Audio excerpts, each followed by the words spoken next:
നമസ്കാരം sir. Sir, നമ്മുടെ കേരളത്തിനോടൊപ്പം തിരഞ്ഞെടുപ്പ് നടക്കുന്ന തൊട്ടയൽ സംസ്ഥാനം തമിഴ്നാടാണ്. അതായത് 9-ാം തീയതി അല്ല തിരഞ്ഞെടുപ്പ് എന്നേ ഉള്ളൂ.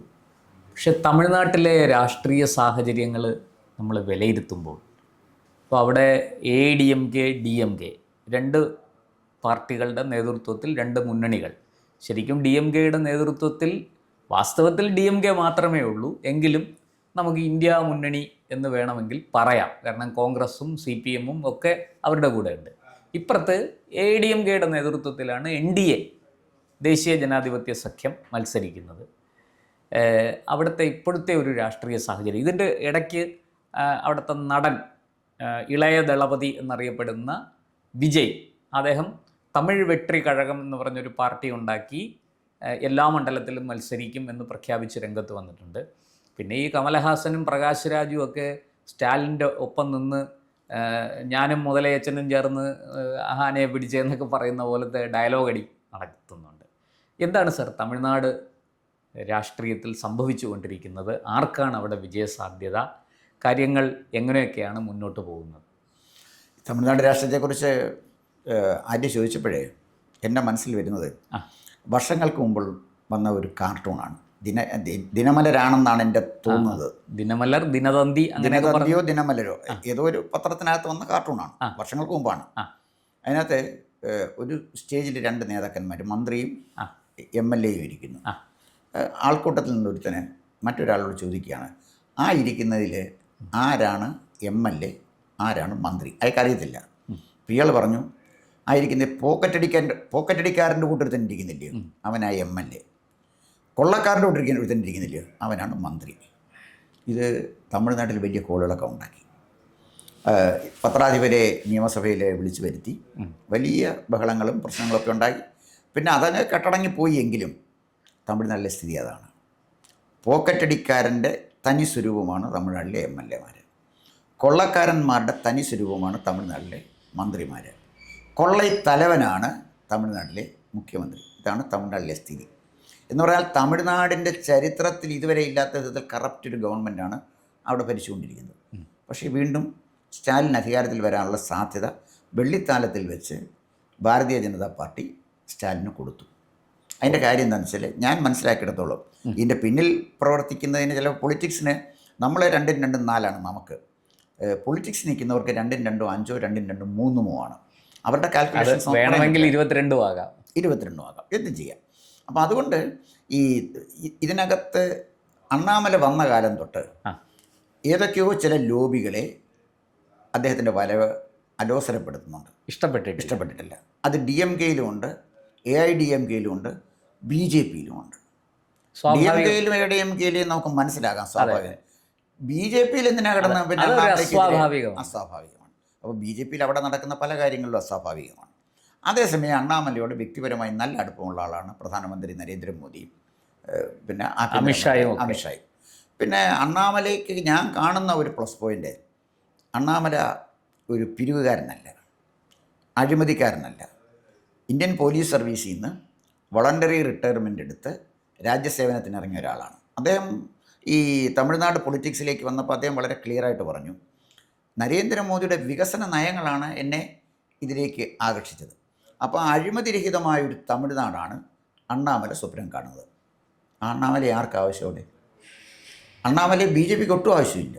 അഴിമതിരഹിത ഭരണം കാണുന്ന അണ്ണാമലയെ BJPയിൽ എടുത്താൽ ഈ പിന്നെ നയനാർ നാഗേന്ദ്രനും ഇപ്പോഴത്തെ സംസ്ഥാന പ്രസിഡന്റ് അദ്ദേഹത്തെ അഴിമതി മുക്തമാക്കിയാൽ അദ്ദേഹത്തിന് വലിയ ഗുണമുണ്ട്. അഴിമതി മുക്തമാക്കാൻ പറഞ്ഞാൽ ഇപ്പോഴത്തെ ഒരു മുഖ്യമന്ത്രിയാവാൻ ഉടുപ്പിട്ട ആളില്ലയോ, എടപ്പാടി പളനിസ്വാമി, നമ്പർ 1 അഴിമതിക്കാരനല്ലേ? നമ്പർ 1 അഴിമതിക്കാരനാണ്. OP പന്നീർസെൽവം പിന്നെ പിന്നെ നമ്മുടെ ജയലളിതയുടെ കസേര കൊണ്ട് ഒരിടത്തിട്ടിട്ട് തറയിലിരുന്ന് മുഖ്യമന്ത്രിയായ നിലവാരമില്ലാത്ത ഈ നേതാക്കന്മാരാണ് ഭരിക്കുന്നത്. പിന്നെ സ്റ്റാലിനെ സംബന്ധിച്ചിടത്തോളം സ്റ്റാലിൻ്റെ കാലം, അദ്ദേഹത്തിന് രോഗാതുരനാണ്. അദ്ദേഹത്തിൻ്റെ കാലം കഴിഞ്ഞാൽ മറ്റേ അദ്ദേഹത്തിൻ്റെ മകന് യാതൊരു സംസ്കാരമില്ലാത്ത ഒരു ഉദയനിധി സ്റ്റാലിനുണ്ട്. അയാളെ ഏൽപ്പിക്കാനാണ് അയാളിരിക്കുന്നത്. ഈ കുഴഞ്ഞു മറിഞ്ഞ ഈ രാഷ്ട്രീയ സാഹചര്യത്തെ BJPക്ക് അനുകൂലമാക്കി മാറ്റാനുള്ള എല്ലാ സാഹചര്യങ്ങളും അണ്ണാമല ഉണ്ടാക്കി. അണ്ണാമല ഗ്രാമങ്ങളിൽ തുടങ്ങിയൊരു യാത്രയുണ്ട്. എൻ മണ്ണ് എൻ മക്കൾ. അത് എന്ത് ഗംഭീരമായിട്ട് അത് നടത്തി. അതിനുശേഷം നടന്ന ലോക്കൽ ബോഡി ലക്ഷങ്ങളാണ് അത് ഏറ്റെടുത്തത്. ലോക്കൽ ബോഡി ഇലക്ഷനും നന്നായിട്ട് പെർഫോം ചെയ്തില്ലേ ബി ജെ പി. അപ്പോൾ ആ അണ്ണാമലയെ മാറ്റിയത് സ്റ്റാലിൻ അല്ലല്ലോ, എടപ്പാടി പളനിസ്വാമി അല്ലല്ലോ മാറ്റിയത് ബി ജെ പി നേതാക്കന്മാരല്ലേ. എന്തിന് അണ്ണാമലയെ മാറ്റി? അണ്ണാമലയെ എന്തിനു മാറ്റി എന്ന ഒരു ചോദ്യത്തിന് മറുപടി പറയാൻ ബി ജെ പി ഒരു രാഷ്ട്രീയ കക്ഷിയാണ്. അപ്പോൾ അവർക്ക് അതിന് ജനത്തിൻ്റെ ചോദ്യത്തിന് മറുപടി പറയാൻ അവർ ബാധ്യസ്ഥരാണ്. ഇന്നെഫക്റ്റീവായൊരു സംസ്ഥാന പ്രസിഡന്റിനെ വെച്ചുകൊണ്ട് എന്തിനിരിക്കുന്നു, അയോഗ്യനായൊരു സംസ്ഥാന പ്രസിഡന്റിനെ അവിടെ എന്തിനു കയറ്റിയിരുത്തി, ഇതൊക്കെ നമുക്ക് ചോദിക്കാവുന്ന ചോദ്യമാണ്. ഈ ചോദ്യത്തിന് ഉത്തരം തന്നില്ലെങ്കിൽ തമിഴിന് വേറെ ഓപ്ഷൻ ഉണ്ടല്ലോ. പിന്നെ DMK മുന്നണി കൂട്ടിയ, അല്ലെങ്കിൽ പിന്നെ വിജയ് പിന്നെ തമിഴ്നാട് വെട്രി കഴകത്തിന് വോട്ട് ചെയ്യുക. അപ്പോൾ ഇത് കൃത്യമായി ജനങ്ങളോട് മറുപടി പറയാൻ കഴിയാത്ത വിധത്തിൽ അഖിലേന്ത്യാ തലത്തിൽ BJP തമിഴ്നാട് രാഷ്ട്രീയത്തിൻ്റെ കാര്യത്തിൽ കുഴഞ്ഞു എന്നാണ് എനിക്കർത്ഥം, എന്നാണ് ഞാൻ മനസ്സിലാക്കുന്നത്. എന്തായാലും ശരി, BJPയുടെ ഭാഗത്തുനിന്ന് അഖിലേന്ത്യാ നേതാക്കന്മാരുടെ ഭാഗത്തുനിന്നുണ്ടായ അക്ഷന്തവ്യമായ അപരാധമാണ് അണ്ണാമലയെ മാറ്റിയത്. ഇതാണ് എൻ്റെ അഭിപ്രായം. അണ്ണാമല ചെറുപ്പക്കാരൻ വലിയൊരു പ്രതീക്ഷ ഉണ്ടാക്കിയ ഒരാളാണ്. അതായത് ന്യൂജൻ വലിയ പ്രതീക്ഷയോടെ കണ്ട. ഞാൻ എൻ്റെ ഇളയ സഹോദരൻ തമിഴ്നാട്ടിൽ ബിസിനസ് ചെയ്യുന്നതാണ്. അവൻ്റെ മക്കളൊക്കെ തമിഴ്നാട് യൂണിവേഴ്സിറ്റിയിൽ പഠിച്ചുകൊണ്ടിരിക്കുന്ന ആളുകളാണ്. അവർ മക്കളൊക്കെ ആയിട്ട് വരുമ്പോൾ ഞാൻ അവൻ്റെ പിന്നെ മക്കളോട് ചോദിക്കും എങ്ങനെയുണ്ട് അണ്ണാമലയെക്കുറിച്ച്. അവർക്ക് വലിയ അഭിപ്രായമാണ്. അണ്ണാമലയെ പോലൊരു മുഖ്യമന്ത്രി വരണം, അതാണ് ന്യൂജൻ ആഗ്രഹിക്കുന്നത്. അപ്പോഴാണ് കാലാവധി കഴിഞ്ഞ ഈ പിന്നെ എടപ്പാടി പളനിസ്വാമിയെ കൊണ്ട് വന്നിരിക്കുന്നത്. എന്ത് സന്ദേശമാണ് BJP തമിഴ്നാട്ടിലെ ജനങ്ങൾക്ക് കൊടുക്കുന്നത്? പിന്നെ സിനിമയിൽ ഗോഷ്ഠി കാണിക്കുന്ന ഒരാളെന്നല്ലോ ഈ വിജയ്. അദ്ദേഹം പ്രമുഖനായ നടനൊന്നുമില്ല. നല്ല നടന്മാരൊക്കെ തമിഴ്നാട്ടിലുണ്ട്, ആ കൂട്ടത്തിലൊന്നും പെട്ടല്ലോ. പിന്നെ കുറേ ഫാൻസും കുന്തും കുടച്ചക്കറൊക്കെ ഉണ്ടെന്നുള്ളതല്ലാതെ ഇതൊന്ന് ആലോചിച്ച് നോക്കണം. ഈ ഒരു തെരഞ്ഞെടുപ്പിൽ കിട്ടിയ സുവർണാവസരം ബോധപൂർവം BJP തമിഴ്നാട്ടിൽ കളഞ്ഞു കുളിച്ചു. അതിന് അവരുടേതായ കാരണങ്ങൾ കാണുമായിരിക്കും. കാരണം എന്തായാലും ശരി, പാർട്ടിയെ സ്നേഹിക്കുന്നവരല്ല ആ തീരുമാനം എടുത്തത്. അതിലുപരി പക്ഷേ ഒരു സംശയം ചോദിക്കട്ടെ. ഈ ഒരു മുന്നണി മര്യാദ പാലിച്ചുകൊണ്ട്, അതായത് അവിടെ ഒറ്റയ്ക്ക് ജയിക്കാൻ BJPക്ക് സാധിക്കില്ല. അപ്പോൾ സ്റ്റാലിനെതിരായ ഭരണവിരുദ്ധ വികാരം, ഇപ്പോൾ BJP ഒറ്റയ്ക്ക് മത്സരിക്കുന്നു, AIADMK ഒറ്റയ്ക്ക് മത്സരിക്കുന്നു, വിജയ് ഒറ്റയ്ക്ക് മത്സരിക്കുന്നു. ഇങ്ങനെ ഒറ്റയ്ക്കൊറ്റയ്ക്ക് മത്സരിക്കുമ്പോൾ ഭരണവിരുദ്ധ വികാരം ചെതറിപ്പോകാനുള്ള സാധ്യതയുണ്ട്. അങ്ങനെ സംഭവിക്കാതിരിക്കാൻ എടുത്ത ഒരു അടവ് നയമായിക്കൂടെ ഈ പറഞ്ഞതുപോലെ AIADMK BJP ബാന്ധവം, അല്ലെങ്കിൽ ഈ മുന്നണി ദേശീയ ജനാധിപത്യ സഖ്യത്തിന് വേണ്ടി ആ സഖ്യം മത്സരിക്കുകയും AIADMKയും BJPയും ഒരുമിച്ചു, പട്ടാളി മക്കൾ കക്ഷി അതിലേക്ക് വന്നു, അങ്ങനെയൊക്കെ ഒരു മുന്നണിയുടെ കെട്ടുറപ്പിന് വേണ്ടി സ്വീകരിച്ചതായിക്കൂടെ ഇപ്പോഴത്തെ ഈ ഒരു അഡ്ജസ്റ്റ്മെൻറ്റ്? അങ്ങനെയൊക്കെ എന്താണ് അതിനെക്കുറിച്ച് തോന്നുന്നത്? അല്ല, സ്വന്തം കുടുംബം കുളം തോട്ടിയേച്ച് അടുത്ത കൊള്ളാവുന്നൊരു വീടുണ്ട്, അവിടെ ഞങ്ങൾക്ക് താമസ സൗകര്യം കിട്ടുമെന്ന് പറയുന്ന സ്ട്രാറ്റജിയായി. ഇത് ചെറുതാന്നേലും കയറി കിടക്കാൻ ഒരു വീടുണ്ട്, അത് കുളം തോണ്ടിയേച്ച് അപ്പുറത്തോട്ട് പോകുന്നത്. നിലവിൽ 4 MLA ഉണ്ടല്ലോ, നിലവിൽ 4 MLA മാരുണ്ടല്ലോ. ഏത് സാഹചര്യത്തിലായാലും അണ്ണാമലയുടെ പൊളിറ്റിക്സ് ഇതായിരുന്നു. ഇന്നല്ലെങ്കിൽ നാളെ തമിഴ്നാട്ടിലെ ജനങ്ങളെ തിരിച്ചറിയും ഇവരഴിമതിക്കാരാണെന്ന്. DMK ഫയൽസ് തുറന്നതുപോലെ തന്നെ AIADMK ഫയൽസ് അദ്ദേഹത്തിൻ്റെ കയ്യിലുണ്ട്. DMK ഫയലിൻ്റെ പേരിൽ എന്താണ് പിന്നെ സ്റ്റാലിൻ്റെ പേരിൽ നടപടിയെടുക്കാഞ്ഞത്? DMK ഫയൽസിലെ അണ്ണാമല തുറന്നു കാട്ടിയ അഴിമതിയുടെ പേരിൽ എന്തെങ്കിലും ഒരു നടപടി സ്റ്റാലിൻ്റെ പേരിലെടുത്തോ? ദുരൂഹമാണ് എടുത്തില്ല എന്നുള്ളത്. AIADMKയിലെ നമ്പർ 1 അഴിമതിക്കാരനെ മുന്നേ നിർത്തി സംസ്ഥാനത്ത് അധികാരം പിടിച്ചെടുത്ത് BJP അതിലൊരു B ടീമായാൽ എന്താ BJP അവിടെ ചെയ്യാൻ പോണത്? ഒന്നും ചെയ്യാൻ പോകുന്നില്ല. ഇനിയും ഇരിക്കട്ടെ, ഇപ്പോൾ ഉള്ള 4 MLA മാരെയും അടുത്ത പ്രാവശ്യം കാണുമെന്ന് വല്ല ഉറപ്പുമുണ്ടോ? ഇപ്പോൾ ഉള്ള MLA മാർ 4 പേര് അടുത്ത പ്രാവശ്യം കാണുമെന്നൊന്നും ഉറപ്പില്ലല്ലോ. അതുകൊണ്ട് ഞാൻ പറഞ്ഞത്, ഈ അധികാരം അഴിമതിക്ക് വേണ്ടി ഉപയോഗിക്കാനാണ് എങ്കിൽ അതിന് അണ്ണാമലയെ ഉപയോഗിക്കാൻ പറ്റില്ല എന്ന് ആരൊക്കെയോ തിരിച്ചറിഞ്ഞു. അതിൻ്റെ ദയനീയമായ അന്ത്യമാണ് ഇപ്പോഴേ തമിഴ്നാട്ടിൽ കാണുന്നത്. തമിഴ്നാട്ടിൽ പിന്നെ BJP എടുത്ത നിലപാടിനോട് കടുത്ത വിയോജിപ്പുള്ള ഒരാളാണ് ഞാൻ. ഇതല്ലായിരുന്നു ചെയ്യേണ്ടത്.